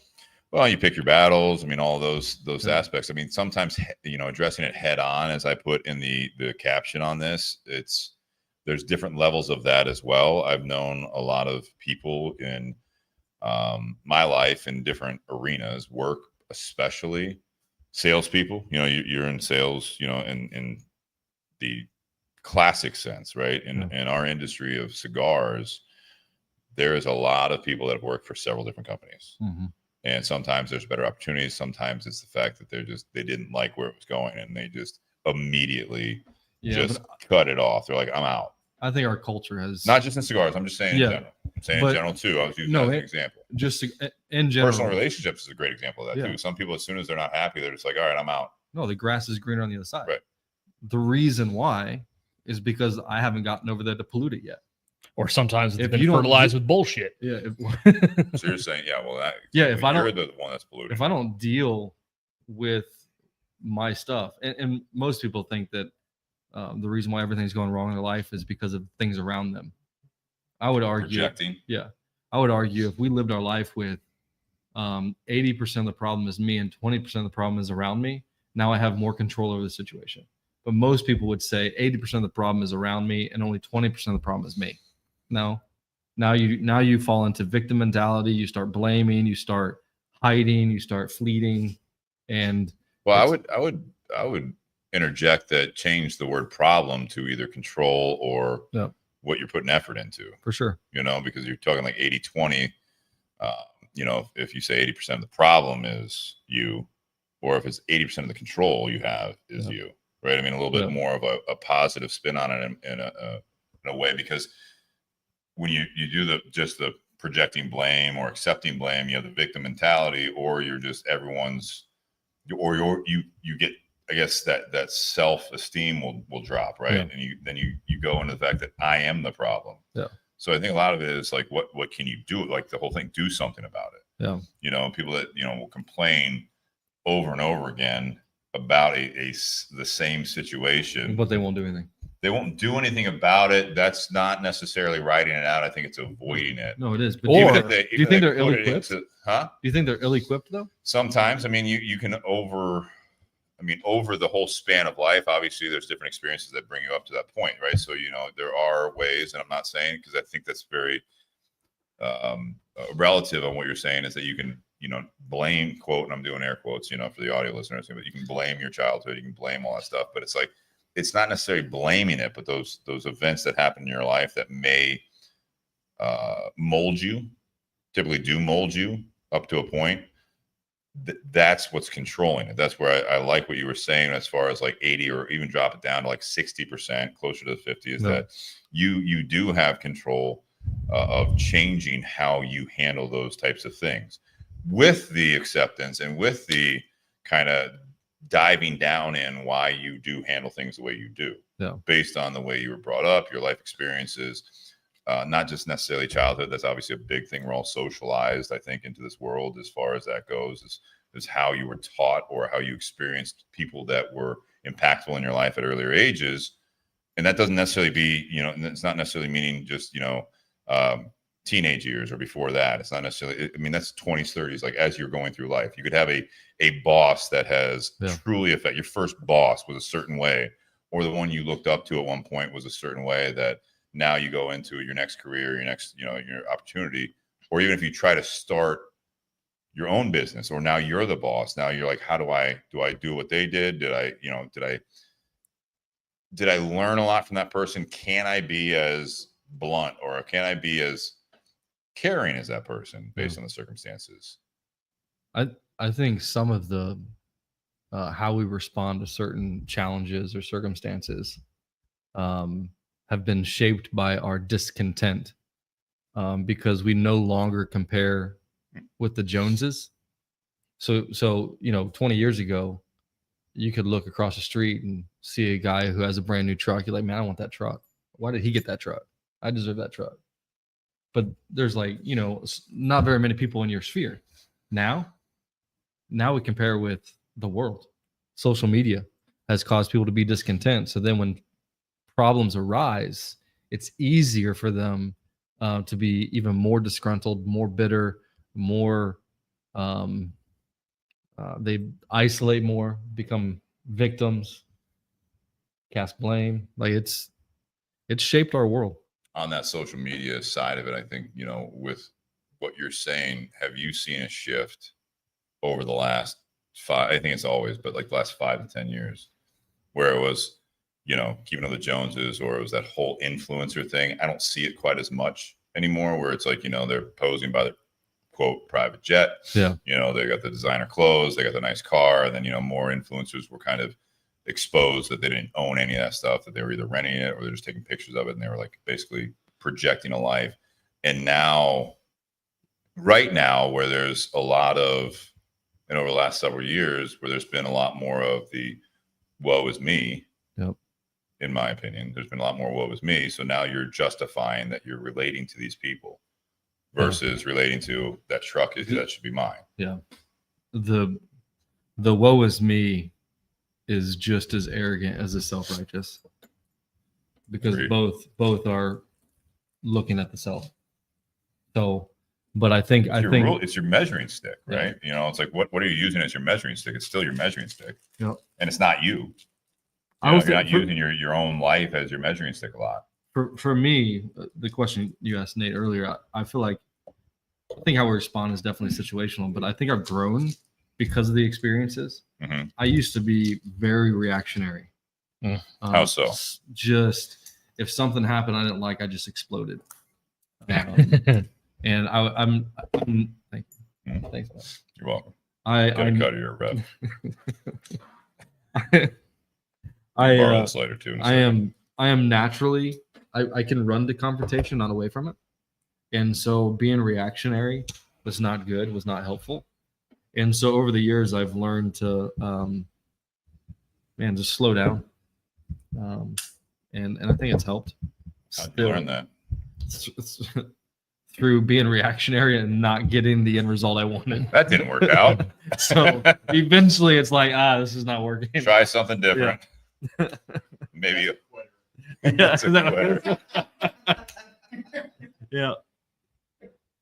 I guess I wasn't as resilient as I thought. Put these comments up here. Ray Cheshire listening tonight. More disgruntled and bitter is a choice, but I agree that there is far more to compare to these days. So, I mean, definitely agreeing with you on that one. Nate, I think you want to say something here. Well, with what Jeremy was just saying about being reactionary, it kind of reminds me of something Bill Burr said in one of his stand-ups where his wife goes, I don't understand how you just go from 0 to 100 so quick. And he goes, I idle at 75. Yeah. Like I've been that way in my life where I'm just like always right on edge and just a little inconvenience and I just erupt. And then I worked for someone that was that way as well. Oh, and You saw it. And so like there was one point with a former boss where if there was a problem, I would go to my boss and say, hey, here's the problem. And then they would just sit there and go, okay, do something about it. Like you go to someone else like, hey, I got a problem. They're like, all right, I'm not going to do it. I'm not going to fix it for you. You do it. And then, okay, I go do it. So then I learned from that, like, all right, whenever there's a problem, I'll just go do it. And then I would start getting, I would sit there and, take charge, be like, all right, here's the problem. I'm going to do it. And then all of a sudden that same boss is like, why the hell did you do that? That's not what I wanted done. Like, wait a minute. If I went to you with a problem, you then just yelled at me to just take care of the problem. But now that I fix a problem, you're yelling at me because I didn't do it your way. Like, which way do you want it? I was kind of being pulled in both directions. True reflection is one of the greatest ways to grow. And I think when you see that in someone else, it starts to, you're like, man, I don't want to be that. Yep. Do I look like that? Yeah. That was one of those things that made me, look in the mirror and be like, am I that way? Holy shit. I don't like exactly it. I don't like when that person's like that, but if I'm like that, all right, I got to do something about it. The greatest example of that was done by Pixar. Go on. You ever see the movie Monsters Inc? Yeah. When Sully was screaming, trying to scare that dummy in the room, and then Are spoilers here? he saw himself in the screen. If you guys haven't seen Monsters Inc., you want to tune out for about 30 seconds. Oh, that freeze frame. Yeah. Yeah. He saw himself. Yeah. Yeah. And it was the most self-reflective moment for him. And I think that's the same way, man. When we see that, we either grow or we get worse. We become the monster in the mirror, or we get better. I had an experience like that, talking on the cell phone, and it was an emotional conversation I was having. This is years ago, but based off of that, just reminding me of it is that I was walking around, I was pacing around my house on my phone, and at one point I had walked into like the bathroom, right? I was like kind of pacing all this stuff, and I caught myself in the mirror, and I was so caught up in, this might even be an exercise for some people when you're feeling that way, right? Is if you're in that circumstance, right? Not in front of someone else, you're having the personal conversation, but I was having that moment, and I stopped, I looked in the mirror just by glancing, as I was talking, and it immediately shifted my not my mood, but the way I handled myself. It almost put me in check for the same reason. And I think that even it can be an exercise that if you are, even at say work, right, and you get an email and it upsets you and you want to just fire back or something like that, or you get a text message you want to fire back, is find a mirror. Even if you have your phone in your hand and you're ready to like fire back this, like just I'll show you type thing. Look at yourself in the mirror as you're doing it. Yeah. And it might it may, that point, I remember that it was something that I had lost myself to the moment and was spiraling with the situation. And that really caught me. Yeah. Because it was almost like you learn like that Monsters Inc. thing. It's that's not what you want to see out of yourself. Yeah. That's not how you normally see yourself, hopefully. And you won't, typically other people see that before you'll see it. Mm-hmm. And it's that moment you finally see it that allows you to change. I would teach a class in prisons, and there would be a point in the class where we would circle up and each guy would share their story, not to the class, but standing up into a mirror. So they would look in the mirror and then they would share their story, because the one person you can't lie to when you're telling your story is you. Like when you're speaking, liars out there though, man. Oh, They lie well, themselves. at the same time, who lies to you the most? Yeah. Like me, right? That's what happens. But when you're telling your story, you're not looking at a crowd like feeding off of their responses and reactions, you're looking at yourself, and man, it changes how you start to view your story. I'm of the opinion. I don't know if anyone in the garage or anyone that's listening live. I mean, I think it is a combination of how you handle things, do something about it. I handle things differently now than I did 10, 20 years ago, for sure. Career-wise, for sure. That's a no-brainer to a point. Relationship-wise, it kind of goes hand in hand. It is dependent, I think, on the other party that's involved, right? Of how you handle things, because if you don't have the reciprocal side of that, they're handling it rationally, it's harder. But I think as I've gotten older, when the circumstances come up, when those things, are affecting my life, whatever the situation is, what we're talking about here is that the way I do something about it is a little bit more aggressive, but it's not aggressive, but it's more on the offense. It's not just avoiding it. It's not riding it out as much. It's the attempt is, and I'm not always great at it, and I don't think everyone's always great at it, is that I try to be active in that the moment or in the situation. I think if you just avoid it, that means you're not active. I think if you're riding it out, okay, you're at least hopefully riding it out with intent and not riding it out by avoiding it. So again, I don't think, to your point, Jeremy, it's like when you were like reactionary and you're just like, I'm going to go head on to this, and no matter what happens, this is what I feel. Now it's more of, all right, there's a little bit more of an assessment there of, all right, so what is the issue? You kind of do a self-assessment, a diagnosis of what do you actually want? Are you just pissed, knee-jerk reaction, or are you, it's not what I wanted to hear? I mean, for men, anger is a secondary emotion. If you're embarrassed, you get what? Angry. If you're sad, you get what? Angry. Yeah, it's just a secondary emotion. Just for men. For men. Not the by men. It might be historically, traditionally men, but I mean, you probably have it across the board. I'll say when you talk about relationships, though, like especially if it's a romantic relationship, people deal with conflict in the relationship differently. My wife, if we're having a discussion, like she wants to have it right away. I don't. I need to retreat because I'll say something I don't want to say. I can't articulate it the way she can, and so I feel like she always wins. See, I don't think that's a man versus woman thing. No, it's just personality. It could because that can go the other way. Okay. For sure. This is personality. Right. I didn't know where we were going with this. No, but so what we've had to realize, and the conflict will continue and rise if we don't both understand. Okay, you need to deal with it. You need time. So she'll give me time, but I have to make sure, out of respect for her need to deal with it, I circle back around. Yeah, you can't just avoid it. You can't. It's not going to go that's away. Right? Sometimes time is necessary, and it's not avoiding, but you got to make sure you come back around and deal with it. Well, outside of personalities, there actually is a biological difference between how men and women interact in an argument. Women have a higher threshold of what? So you can have two parties having an argument, and men will hit their threshold for how much they can put up with a lot sooner. So that's when men will start to pull back and retreat because they're like, this is all I can handle, or explode, or explode. And so men start pulling back and withdrawing, and the other party will sit there and go, oh, now you don't care because they haven't hit their limit yet. Do you think that's still true today? It is. It is. It's a biological thing. They've done studies on it.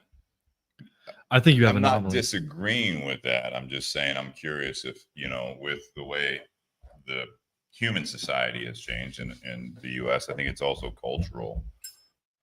I'd be curious. I know you're saying it's biological, but I think in the human race, I mean, things have changed a lot. Things have changed a lot, but I don't think for long enough time to impact some of those biological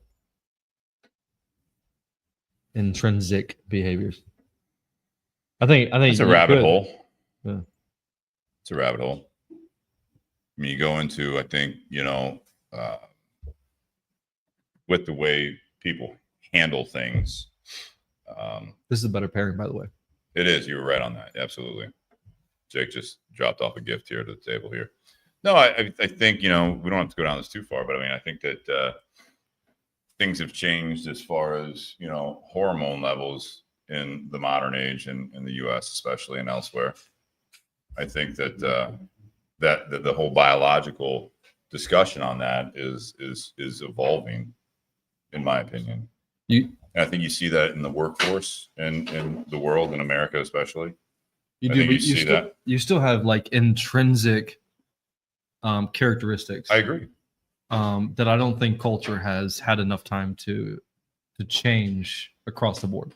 Maybe some. I would be maybe bold enough, and you guys can disagree with me. I think the generations from like my parents and grandparents and the roles and the hormone levels that occurred, and the way people are handling things now, diet and everything else, there's enough science behind that part of it as well, that the typical 40, 50-year-old male now is different than a typical 40 or 50-year-old male 50 years ago. I can agree with that. That's all I'm saying. Yeah. I'm not saying it's like what you guys are saying. I'm not of the opinion that it's wrong. I'm just saying that things have changed, and hopefully they're gonna stay consistent. I just think it's a different world today. I really do. Yeah. I think there's more equal playing field now than there was before. And I think when you're talking about arguments, I've met plenty of males that have handled things, or conflict, that handle things a certain way. That is your typical male thing, and that's when I think of a stereotypical male way of handling conflict. It's not talking about it. Same thing as like, I don't go to, like, people are like, I haven't been to a doctor in 15 years. I'm like, well, that's just dumb. You know what I mean? It's just one of those things. It's like, you should check under the hood. I've talked about that on the podcast before. Women the same way. I think if you just let things go, that's where you have the midlife crisis. I think you have the divorce. I think you have these situations that both sides turtle up at this point, and they don't want to deal with conflict. Everyone's scared of it. Well, to your point of the question, the topic, do something about it. I don't think currently people are equipped to handle conflict. Why? And yes, Ray, in America especially. I'm going to say this. This is going to be very. This is probably not going to be popular opinion, but I think the changes of the family unit has been a part of that. How so? I mean, I'll speak from my experience growing up in my home. My parents were very, very involved in helping us manage our emotions, putting us in check, Both discipline. parents. Yeah, both parents. Okay. Guiding our ambition, letting us know if we make a choice that we think is right, and they're like, no, that's wrong, correcting. I just don't think that that's in play anymore. And so I think people grow up in an environment where they either always hear yes, or at an immature level, they're making decisions they probably shouldn't be making yet, and they're not being redirected. That they get to becoming an adult, and now they're faced with, hey, I'm not going to tell you yes. This is actually no. The real world. Yeah. How are you going to respond? Yeah. You're gonna complain about it. I think there's a big difference between one of the things that is pet peeve of mine. It goes for pets too. Is like, oh, a dog's gonna be a dog and kid's gonna be a kid, and they let their kids run around the restaurant. They let them make their own mistakes. They do all that stuff, which is ironic to me because there's a lot more control over that. I see it, not a parent, right? So, but I see where it's like you go back to that classic thing where, like, growing up in the 80s and 90s, for me, it was a little bit more of, you can go run around the neighborhood with no cell phone, no nothing. You can run around, like, there's a little bit of again, big for me from the socializing standpoint is what you were saying, is like you can teach them at a young age, hopefully, that what's right and what's wrong. But there's still, you should, but then also let them make their own mistakes within reason. For sure. But I think the opposite is happening a lot now, where there's a bigger world out there. Yeah. It's not the neighborhood. It's not the city or the suburb or the country town you grew up in. Now it's the whole world is influencing that.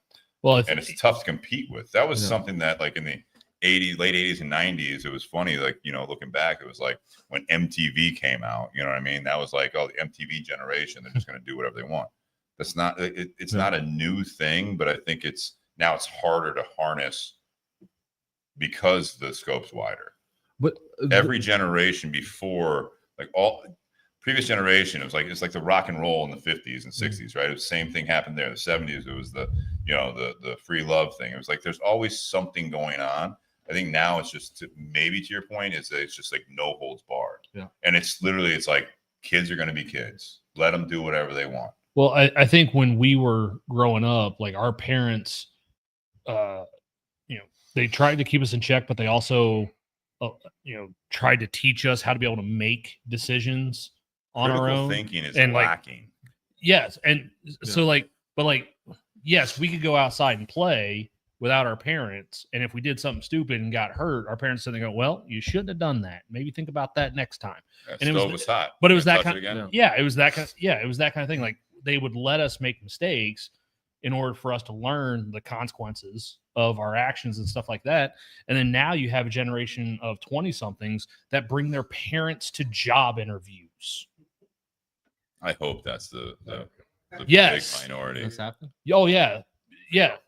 No, not a combine. No, but nationally, there is a growing trend of 20 somethings going into a job interview and their parents are coming with them. Or if they have a problem at work, they don't seen enough. They don't Thank talk you to for the your time boss. as soon as they walk in the room. They don't talk. They don't talk to their boss. They have their parents call their boss. There was a school system in Texas that got rid of the use of red pens. or no longer allowed to give Fs. The teachers were no longer allowed to use red pens. It's the Because color it of the was- devil. Yeah, it was causing anxiety in people when they would see their No papers shit, it marked up. caused anxiety when I got a paper back with a bunch of red pen. Because you did it wrong. Yeah. Fucked up. Yeah, You had to- exactly. You had to course correct. Super anxious about it. There's Like, no oh, course shit, I correcting. got to talk to my parents about this. But at the same time, like growing up in the 80s and 90s, you had some families though that wouldn't let you, like, would tell you your feelings are wrong altogether. Oh, 100%. You know what I mean? So you there's a have balance that. there, right? And so now it's just, the impetus behind your decision making shouldn't be merely your feelings, and that's where we're at. Impetus, the motive behind. Not impotence. He's an educated man. Say it again, though. The impetus behind your decision making should not be solely your feelings. Yeah. Huh? It's a lot of words. I know that, but not everyone knows that. This is simple. This is simple English here. This is simple English. If you don't understand these words, it goes back to a bigger problem. But I think you're hitting a lot of big points here when we're talking about the topic at hand with doing something about it. It's how you handle conflict, how you handle even success. You know what I mean? It's every aspect of it. It's how do you address it? How do you handle it on a daily basis? And when you are conflicted with something put in front of you, do you just run on feelings or do you run on logic? Or, like I said, I mean, this has been a thing for a long time, is that critical thinking is a lost skill. Yep. And Feelings are valid, but you shouldn't let them run your life. you know who doesn't have feelings and who doesn't, who has great critical thinking is Chat GPT. Oh no. No, I'm saying, I mean, we are spiraling to a point with what you're saying, and in fact, I mean, if you had a little bit, and this is very, very tough to say, not control over the internet, but, within reason, you want the no holds bar free speech and all that stuff. I do. I'll say I do, not you do. But it's one of those things is that when you get down those echo chambers, then it just gets tough to navigate, because at that point, that's what's raising you. And I say raising you, it's not just kids, it's 20-year-olds, 30-year-olds, even 50-year-olds, whatever age you are. As soon as you go down that, you know what I mean? It's like if you watch The View every day, I mean, that's going to do that. If you watch Fox News every day, you're going to do that. If you watch, if you're it's amazing how even on like social media, Facebook, whatever, based on our conversations tonight, there's a good chance that your ads will be targeted towards some of the things we talked about tonight. It's there. It's a presence. It's a factor, and I think it's scary to a point that it's so easy. Whatever your thoughts or feelings may be, the more you talk about it, the more you seek it out on the internet. Yeah. Now all of a sudden you have these algorithms, if you will, that are going to cater to what you just thought and put out into the internet universe. So I have 4 kids. kids. That's tough to compete with. That's what I was saying. Like that was the MTV thing. You know what I mean? So I have 4 kids, all of which, well, my oldest, who is going to be 18, finally got an Instagram, but we didn't allow them to have any social media. And we were the enemy for a long time. Sure. It was not an easy decision, but for us, it was an easy decision, but it wasn't, received as well. But you're competing with all the other parents. Yeah, you are. And all the other kids, and they're at school and peer pressure. That's what I mean. But I think it's helped out a lot. And I'm not saying that social media at the end of the day is the devil, but it has played a major impact on our culture. Yeah. In fact, I forget what book it was, but they said that what shapes our culture more is not religion, and it's not politics. It's the arts and entertainment that shapes our culture. It's been that way for a long time. It always has. But we always think it's, religion or politics. No, it's you look at the arts and the entertainment, you start to see it's music, it's TV, it's media. It's what it is. Well, you look at politics now, they factor in those arts to get votes. Mm-hmm. That makes me think of I forget what the commercial was for. I think the commercial may have been in the UK, but like someone had put a comment on social media criticizing a boxer in their match, like, oh, you should have done this, you're weak for going down. And then they bring that boxer to their front door who just sucker punches them right in the stomach. Like, still think that? Well, I think the keyboard warriors type thing is a big aspect of it. Yep. But again, that's handling conflict, right? I mean, it was years ago. I won't give any details on it, but I mean, someone that I know was let go from a position, and they immediately Facebook was the outlet primary. Instagram wasn't really a big thing, obviously, at that point. Reddit, Twitter wasn't even, wasn't the everyday person's way of doing it. So they started doing it on Facebook, which is a lot of the similar social circles. And they just started blasting all this stuff out on Facebook. And I picked up the phone and I called that person and I said, shut it down, man. No. You got to shut it down. You're not looking good. I get it. You're going to get some people that rally behind you because of this, but it's not a good look on you. And to this day, it definitely wasn't. No. Just, it doesn't work out. No, it goes back to people don't handle conflict well.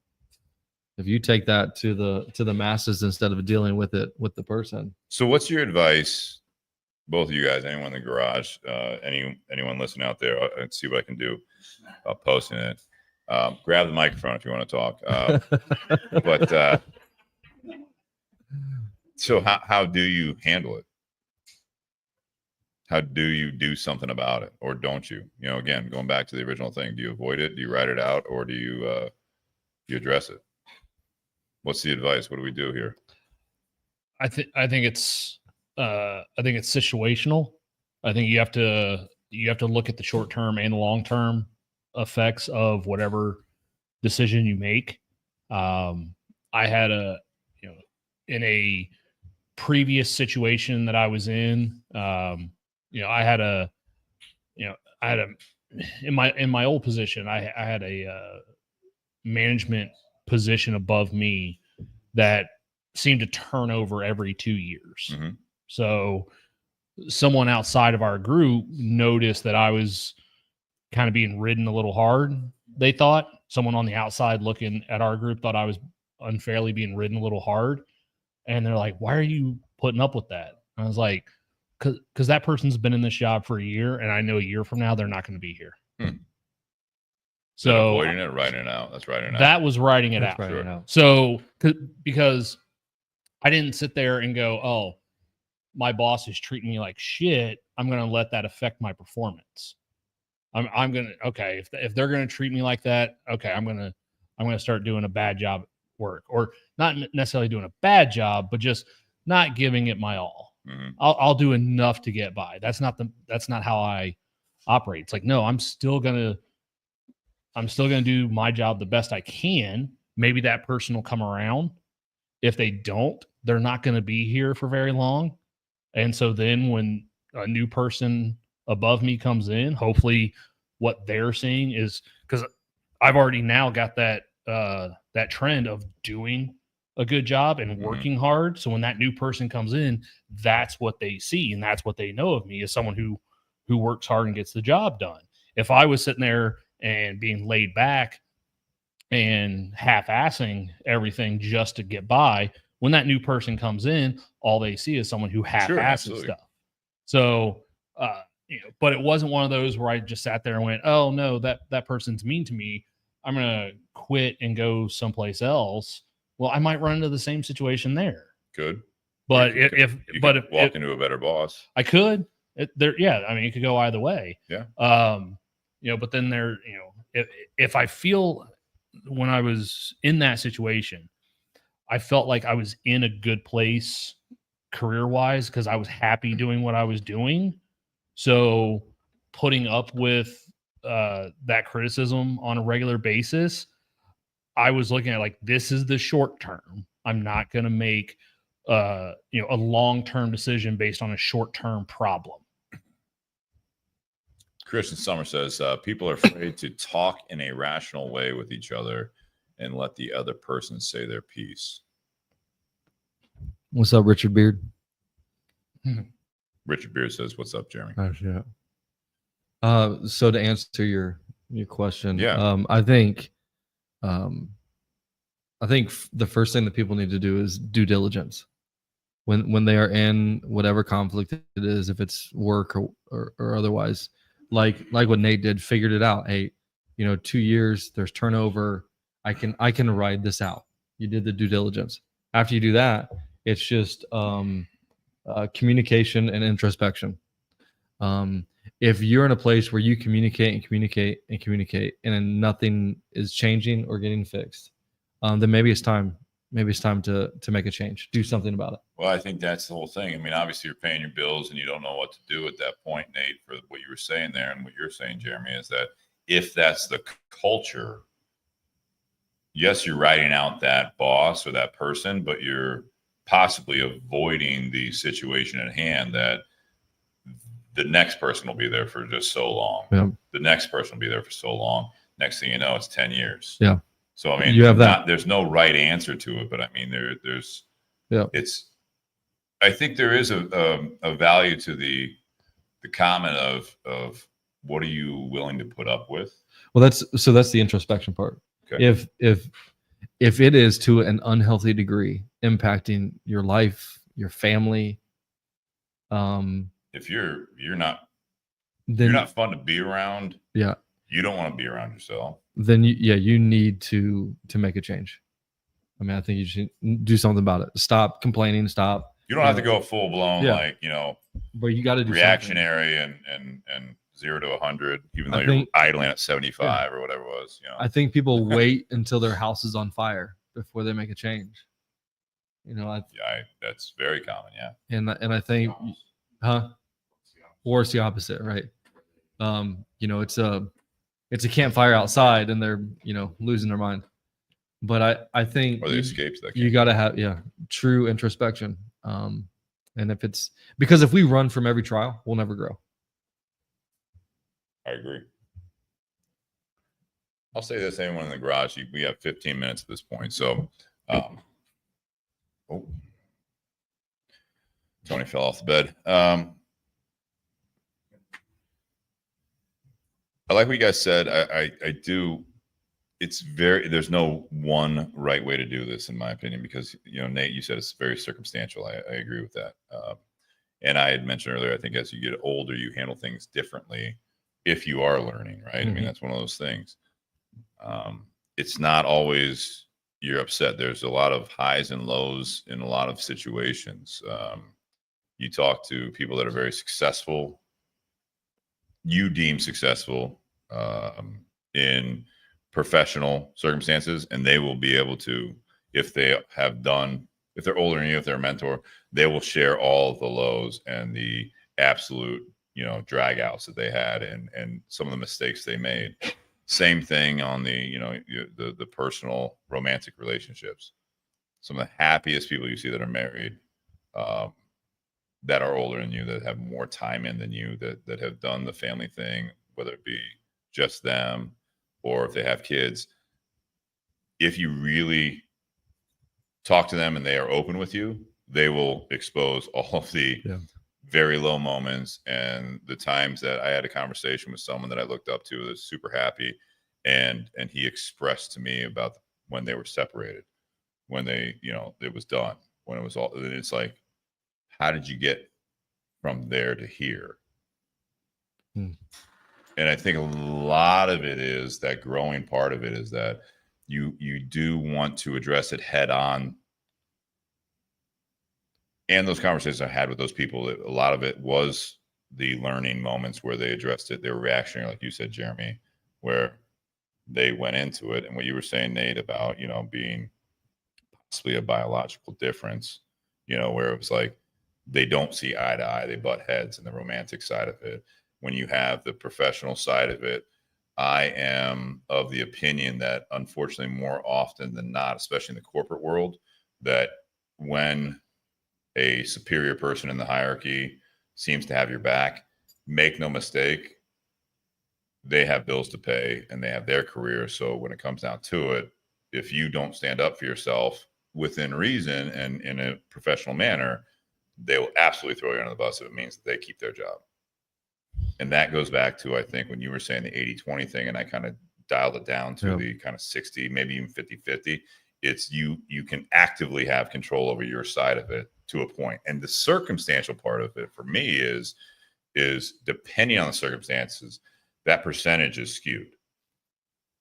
If one party has more power in the situation, you may need to, unless you're just absolutely whatever comes will be, absolutely, you need to cater your efforts of your control to hopefully have your best interest and your loved one's best interest in mind. Because I think that's the big part, is if you just go willy-nilly and you just go all in and you reactionary, if you just avoid it and ride it out, your side of it won't get any better. It's not like you are biding your time or you are completely avoiding it and you're just not happy, and that happiness won't grow anymore unless you are absolutely hit the lottery and the next partner, the next boss, the next whatever it might be, you just be like, oh, it's not going to happen again, and you luck out and it doesn't happen again. But I think maybe, Jeremy, you were saying is that like if you don't learn from it, you're going to react the same way the next time. No, I think the best definition for maturation, that means maturing, Jake. He's a whiskey guy. He knows that word. Okay. I had your back on that one. It was a compliment. It's just a matter of fact. And it was written down in this historical book at one point in time, but it was forgetting what lies behind and focus on what's ahead. And I think a lot of times we dwell and stay in the past. You run forward a lot faster than you run backwards. Yeah. How do you get past that? How do you get past that? He says. So, man, it depends on what it is. Sometimes, a lot of times, you get past it through help of mentors around you.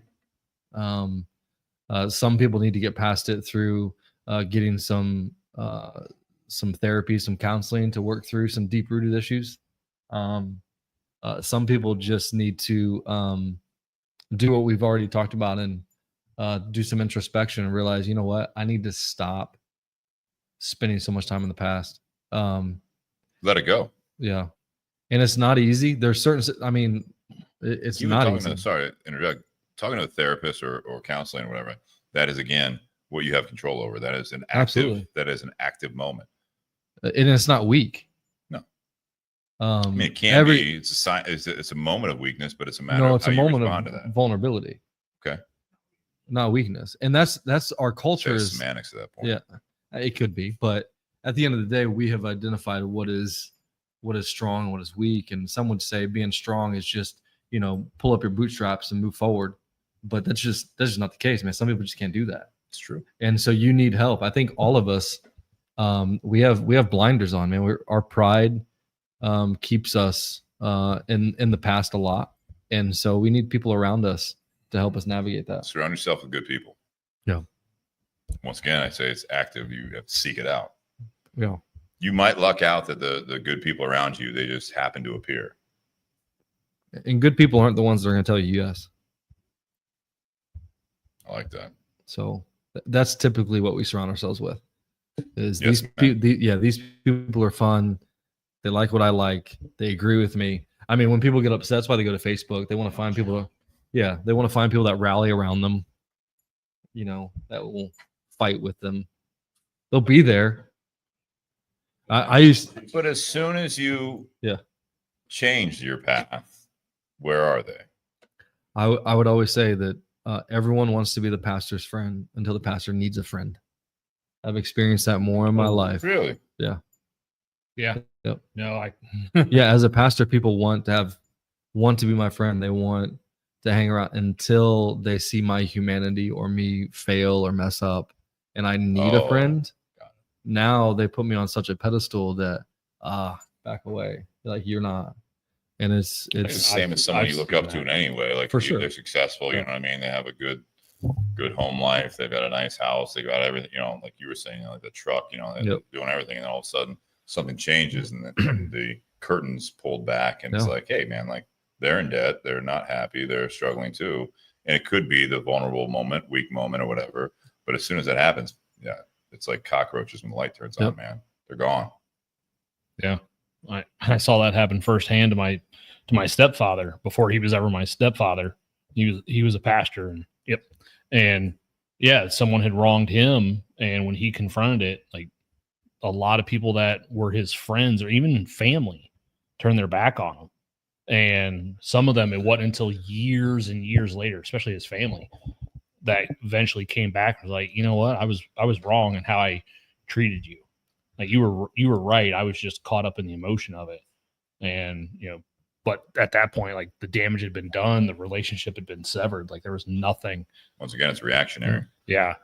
I've learned that most people abandon you in your darkest moments and are jealous of you in your greatest victories. When you find a true friend that will celebrate with you in your victories and be there with you in your darkest moments, keep them around. A little bit some in that glass. We're going to cheers to that, and we're going to round this out here. Yeah. Mic drop. No, don't. No, these mics are pricey. Unless bottles in here. We don't unless normally drop glass bottles. Cheers, guys. Happy Whiskey Wednesday. Jeremy, thank you for being here. Thank you for the invite. Just a quick reminder, the Micallef Green will be landing September 8th, right?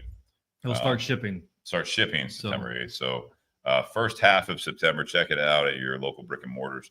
I would assume Tinder Box Easton will be bringing on some greens if you do your job right. Yeah. Cheers, guys. Happy Whiskey Wednesday. Thank you very much. We'll see you in a couple of weeks here.